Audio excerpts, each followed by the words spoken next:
jalan-jalan berpakaian rapi, hendak bertamu ke rumah paman. Sebuah salam dari kami untuk para audiens sekalian. Assalamualaikum warahmatullahi wabarakatuh. Hai semuanya, perkenalkan kami dari kelompok 2, mata kuliah Pendidikan Budaya Melayu.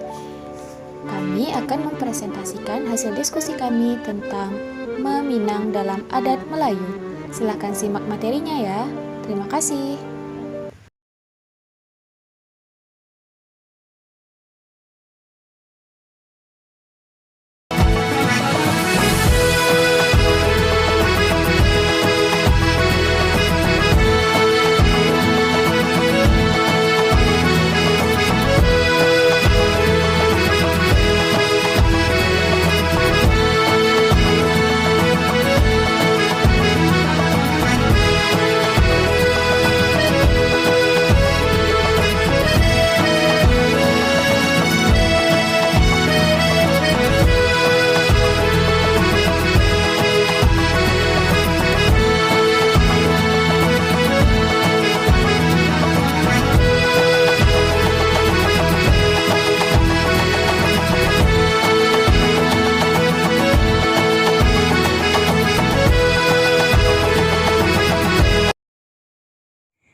Setelah dilaksanakannya meresi dan pihak laki-laki sudah mendapatkan jawaban dari pihak perempuan, maka pihak keluarga laki-laki mengadakan musyawarah dengan kerabat terdekatnya. Di dalam musyawarah, pembicaraan yang dilakukan berkenaan dengan maksud keluarga untuk menyunting si anak darah. Nah, setelah memperoleh kata mufakat, maka ditunjuklah seseorang, biasanya orang tua yang sudah berpengalaman dalam hal pinang meminang. Orang tua yang ditunjuk itu diiringi oleh beberapa orang tua lainnya, baik laki-laki maupun perempuan yang masih ada hubungannya keluarga untuk meminang anak darah. Meminang adalah kegiatan yang dilakukan oleh pihak laki-laki dengan cara mengirimkan utusan 2 atau 3 orang ataupun juga boleh. Utusan ini yang ditunjuk oleh pihak laki-laki ialah orang pilihan yang bijak, alim, juga amanah dalam menyampaikan hajat dari pihak laki-laki untuk mempersunting gadis yang diinginkan dengan cara tertentu. Meminang adalah meminta seorang perempuan untuk dijadikan istri atau melamar seseorang. Nah, upacara meminang dilaksanakan setelah mendapat kepastian dari seorang gadis maupun pihak keluarganya bahwa gadis tersebut belum mempunyai ikatan dengan laki-laki lain. Baiklah, saya Syakila Michael. Saya akan menjelaskan mengenai tujuan meminang.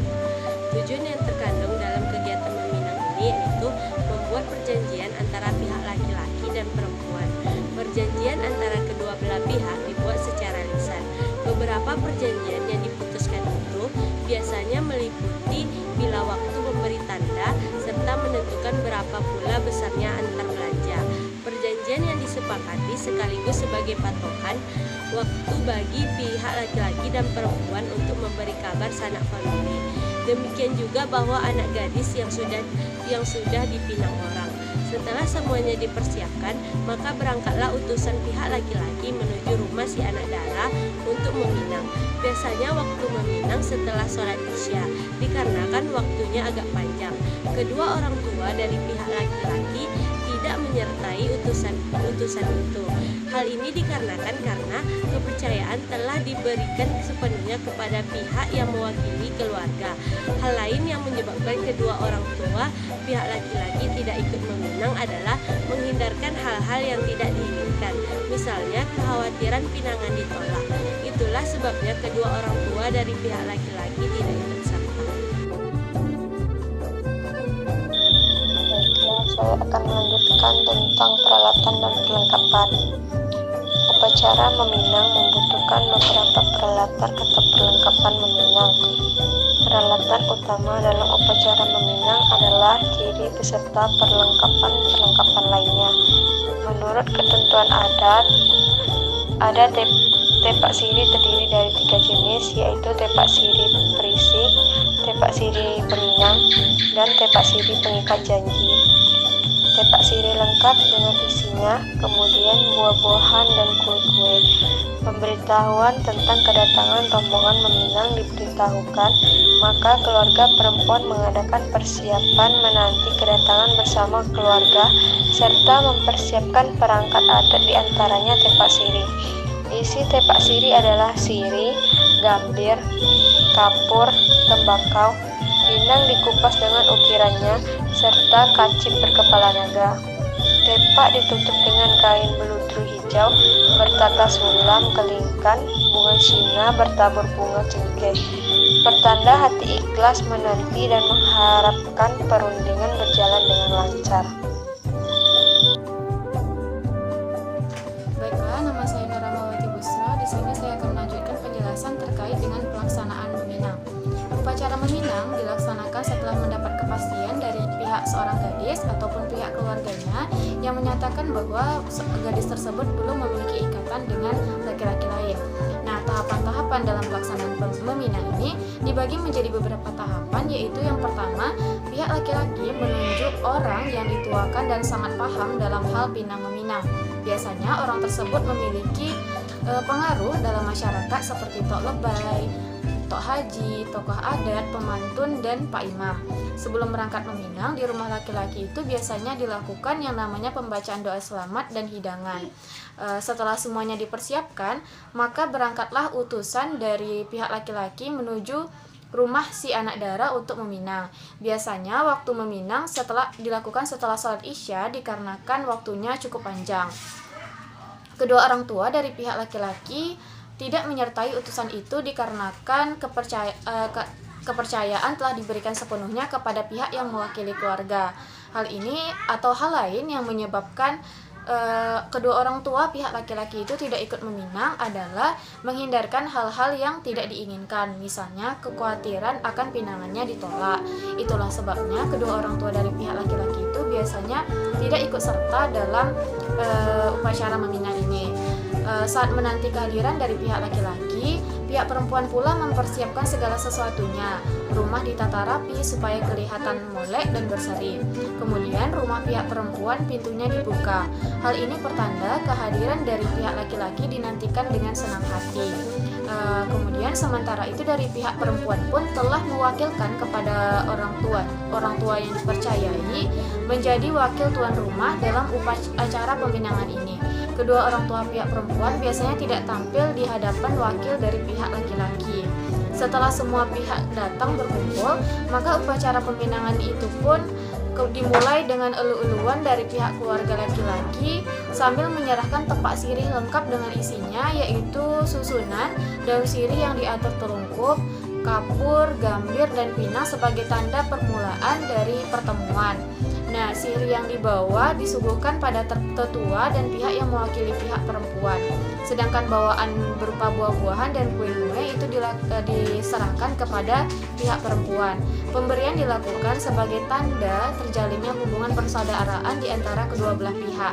Pada saat upacara meminang, penyampaian niat dan maksud kedatangan dari pihak laki-laki disampaikan dengan mengucapkan pantun, demikian juga dengan pihak perempuan atau tuan rumah juga menjawab dengan pantun sehingga terjadi balas-balasan pantun. Nah, berikut ini adalah contoh berbalas pantun dalam upacara meminang yang akan disajikan oleh kedua teman saya. Sungguh indah bulan purnama, kapal berlayar menuju Pangkil. Arif Sultan saya bernama, di sebelah lelaki saya berwakil. Untuk memakan ikan haruan, ikan dipancing, umpan berongan. Sayalah wakil pihak perempuan, mari kita berjabat tangan. Kita membuat si pengat nangka, banyakkan santan sedap dirasa. Jangan ada syak wasangka, cincin kami harap diperiksa. Sungguh manis buah keroma, dijual orang di Pulau Kasuh. Setelah diteliti dengan seksama, ternyata asli dan tidak palsu. Sampan kolek bertali kalas, layar terkembang bertiang kayu. Bukan hendak balas membalas, sudah adat resam orang Melayu. Petik sehelai Hai si daun talas, digumpal-gumpal menjadi padat. Kami juga tak minta balas, cuma untuk sempurnanya ada. Tumbuh sebatang pokok delima, tumbuhnya dekat pohon selasi. Balasan Tuhan kami terima, mohon maaf dan terima kasih. Sungguh sedap buah beragam, buat santapan Tuan Putri. Kepada Tuan beserta rombongan, mewakili tuan rumah saya berpelit.